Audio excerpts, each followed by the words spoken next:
இந்த கர்ச்சீஃப்ன்றது ரொம்ப ஆபத்து. ஏன்னா ஒரு நாளைக்கு எப்படி 30 கர்ச்சீஃபாக நீங்கள் வச்சுட்டு இருக்க போகிறீங்க, அந்த ஒரு கர்ச்சீஃபே 30 நாளைக்கு வச்சுப்பீங்க. ஏன்னா அது இன்னும் அழுக்காகலைன்ட்டு. இதான் நடக்குது.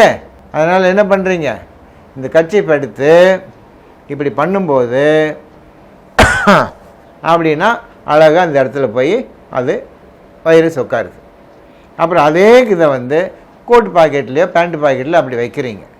இந்த கொசுக்கு அந்த அந்த வைரஸுக்கு ரொம்ப சந்தோஷம், என்னை இப்போ ரொம்ப பாதுகாப்பாக வச்சுருக்காருன்னு சொல்லி அந்த போயிருக்கிற இடத்துல அது என்ன பெருக்கம் பண்ணிகிட்டே இருக்கும். அதே மாதிரி 2 கை வைக்கும்போது இன்னும் கேட்கவே வேணாம், ஒரு கைக்கு மேலே 2 கையிலேயும் அந்த வைரஸை நீங்கள் ஈஸியாக பரப்புறீங்க.